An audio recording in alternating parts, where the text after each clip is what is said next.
It's been a hot minute since and so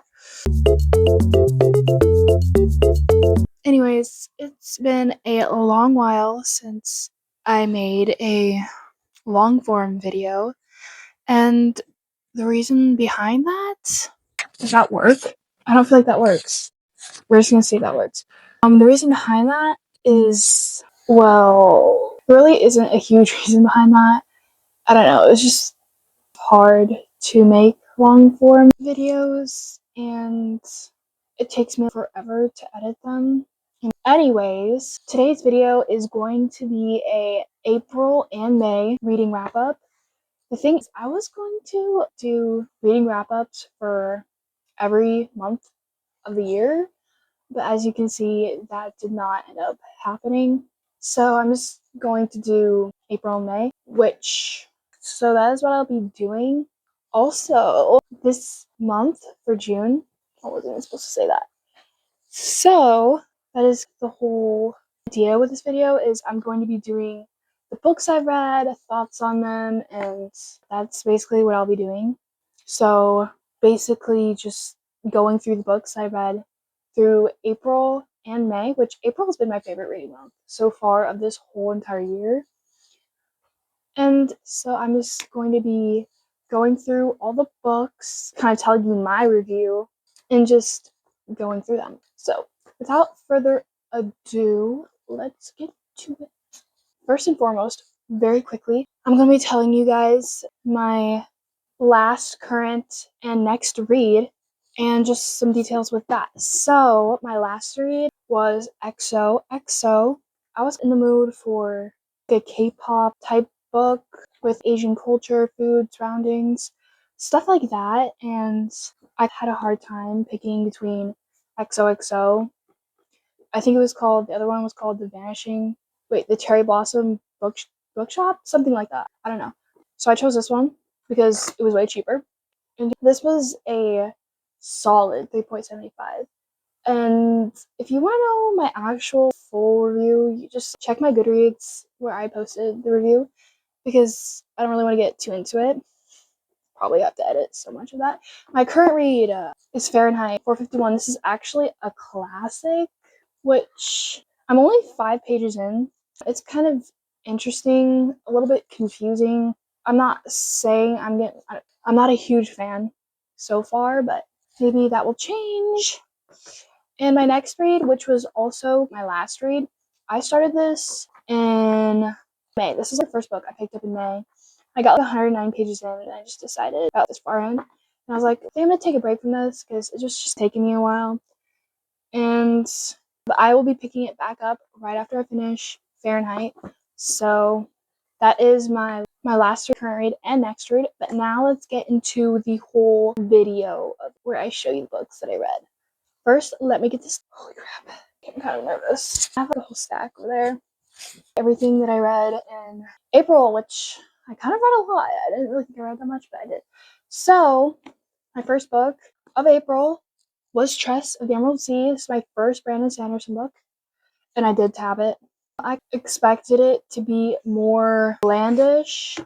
I don't know what that means, but a lot of this book was on a ship, and I just wasn't the biggest fan of that. I'm more of a land book person. I don't know. It was just kind of too much on the boat. I did love these characters, though. The characters were so... My phone's over there. I have so much to edit. Oh my gosh. These characters were so cute. But to give my review better, is that this very much could have been a 5-star read. To say think better, this could have been a 5-star read. The first 100 pages were crazy for me.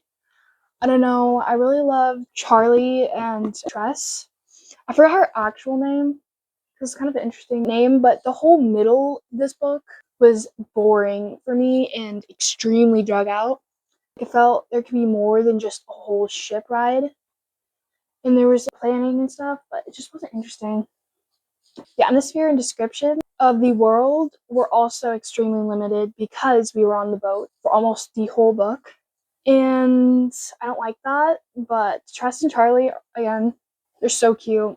I think it would have been much better. It took place on land, in my opinion. I know there's a lot of mixed reviews and opinions on this book. A lot of people love it, and a lot of people don't.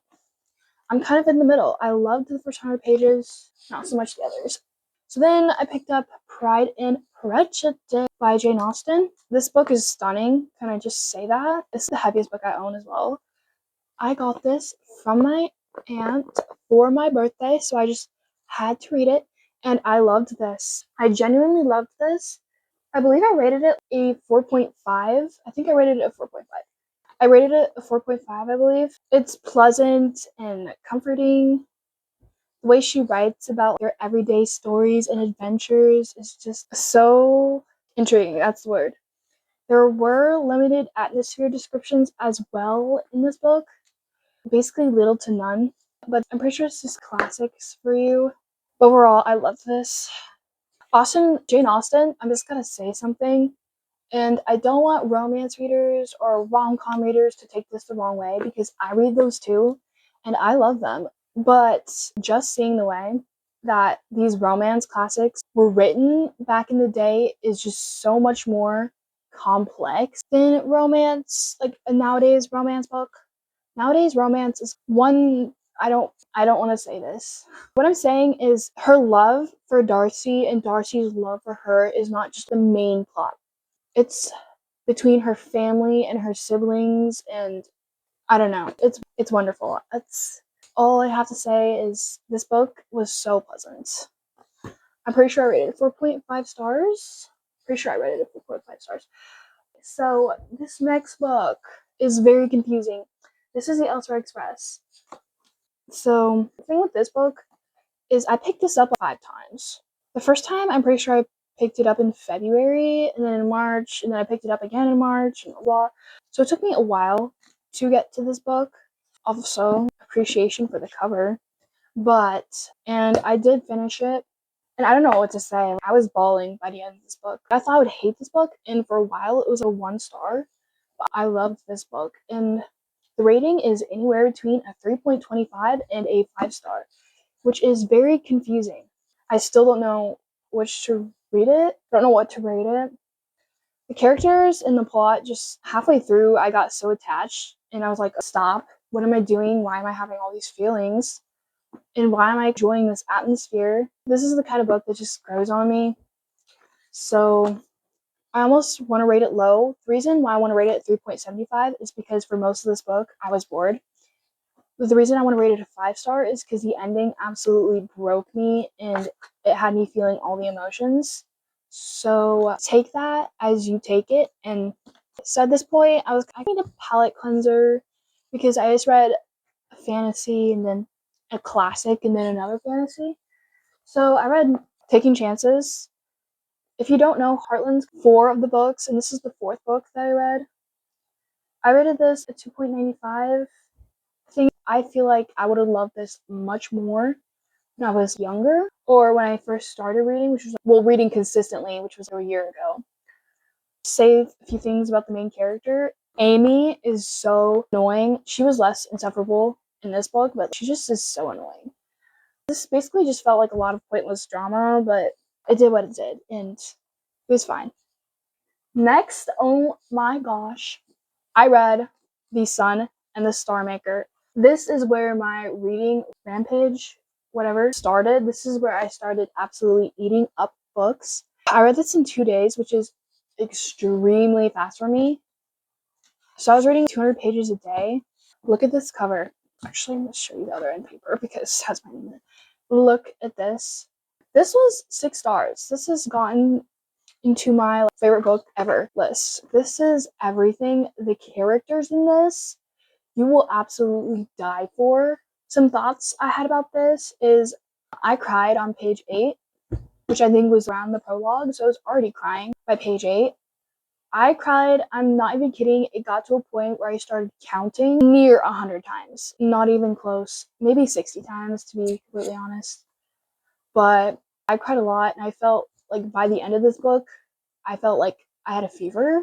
The prose, the writing. Listen to the only way to describe it, the writing is so lyrical and gorgeous. The writing was definitely gorgeous. But the vocabulary, I feel like sometimes people mix up big vocabulary with lyrical writing. It did not have a big vocabulary. It was very easy to understand, but the way she just wrote it was gorgeous, truly gorgeous. And I was hooked by basically page 8. And this book was so amazing that I had to get the Fairy Loot version. I have two. This is the first book I have 2 versions of. This book, I love it so much. And listen, I know people might be like, oh my gosh, overconsumption, which I agree. This book, I just love it so much. And I'm going to read this version. So it's also signed. And just look at this. Sprayed edges are also very nice. Let me just show you the inside. Yeah, this book, as you can tell, was like, oh, also, it's irreversible. You can change it. So it's safe to say that I loved this book. And I love this book. I don't know what else to say. It was wonderful. Oh my gosh. Also, I'm just in love with this version. Rachel Griffin has quickly become one of my favorite authors just for this book. I want to read her other books, but the booktuber that I watch a lot read one of her books and said it was really boring, just unmemorable. So I'm not sure if I want to read her other books. Maybe I won't. Anyways, next book. If you know me, then you know that I'm a huge. Actually, I don't know. I haven't really posted about the Lunar Chronicles that much on my channel, but I'm in love with it. I just have to read every little bit of content from the Lunar Chronicles as I can get. So I got the graphic novels. I'm not a graphic novel fan at all. I just sometimes read them for a little palate cleanse. And this is definitely good for a graphic novel. I like this better than the first one. This is the second one in 2 of her Lunar Chronicles graphic novels. And this one follows Eco, which is Cinder's robot. It was interesting. But I rated it 3.65, which is good. I did like this better than the first one. And I'm gonna be real with you guys, I did cry a lot at the end because this is actually the last time I'll probably hear about these characters. And that makes me extremely sad. But on to the next book. I've heard so many good things about Anne Liang, so I had to pick up one of her books myself. And when I saw this on the $6 Walmart book rack, I had to get it because this book was a 4.25. This is really interesting, but I just didn't like a lot of our characters for as many that were in there. I only liked about 2, and the ending was extremely unlikable. Hopefully that isn't spoilers. I didn't like it. So also the first 100 pages were kind of boring. But this was also really unique because I do not read a lot of Asian mythology. Is that what it's called? Or folklore. So this was definitely refreshing and I did love it. And the only characters that I loved a lot. So I did love this book and I definitely am going to read more of her books. But the next book, it all started going downhill from here. Yeah. Listen, this book is gorgeous. It is stunning, but that's about all it is. I had some extreme beef with this book. I rated it 2.95 because it wasn't even that bad. It was just extremely boring. But the whole logic of this book and the timelines and all the history was just absolutely jank. It was terrible. It was actually terrible. And I don't even want to say too much about this because I don't want to waste my breath on a negative review, but I didn't really like this. But the reason is because of the next book. This book was really boring, but it was still more interesting than what's about to come. It's still really gorgeous though, but I don't know. I might have to unhaul these because they're taking up shelf space and I didn't really like them. Hopefully my stack doesn't like fall over. So then I read Study in Drowning, A Theory of Dreaming. This was even worse. This was 100 times more boring. Didn't know it could get that much boring, but it did. It was terrible. It was the worst book I think I read this year so far. The cover is so gorgeous though. It's so sad. I wish I loved this book. Look at that. I rated this 1.95, I think. So it was pretty bad. And I'm already 2 books and I had the whole series, by the way, so I might as well just read the novella. It was better than the second book, but just another boring thing to add. So that's what I read in April.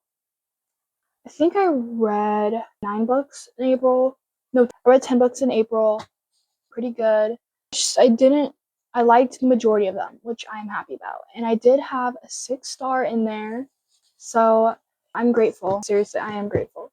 Now we get to now this is my May wrap up type thing, and I only read 2 physical books and I think 3 Kindle books. So first book I read was Apprentice to the Villain. Oh my gosh. This book, if you're looking for a literary masterpiece, definitely you will not like this book at all, because a lot of people say it almost has a first draft feel to it. It feels like immature, and I get that. But if you just see past that, the characters, the FMC in this is one of my favorite FMC ever, just because I relate to her so much. And also the MMC is really lovable as well. The whole characters, every character in this book is just lovable.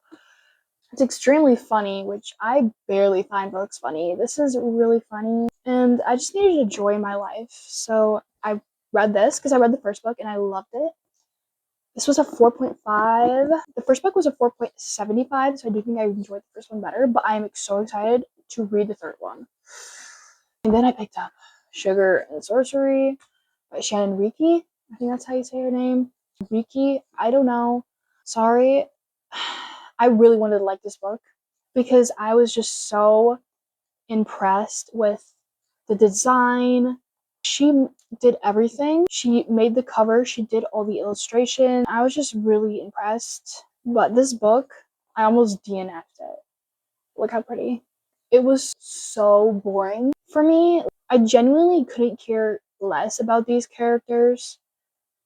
I didn't like it. I did not like this book. It didn't feel like anything to me, and that was my problem. It didn't feel like anything. I don't think I'm gonna mention the Kindle books that I read because all 3 of them were poetry books, so it's not that big of a deal, and they were all 2.95 to 3 stars, so it wasn't like that much to talk about. I also didn't really write a review for them, so I think I'm just gonna end this video here because I don't want this video to be super long because I also have to edit this, and that's gonna take probably the whole day, if not week. So that is my April through May reading wrap up. Had a lot of good books, a lot of bad, but I hope you enjoyed this video because it's gonna take a lot of me to make another long form video. So if you do like my videos, then enjoy it while you can, because girl, I don't know when I'll make another. So if you like my content, please like and subscribe. That is all for this video. I guess I'll see you in the next one. Maybe possibly my next short, maybe my next long form video. We'll see. But have a great day. Also, guys, read your hearts away because we have a lot of work to do. There is a lot of books in this world, and we're not even through half of them. So start reading and read good books. That's probably harsh, but have a good day. Bye.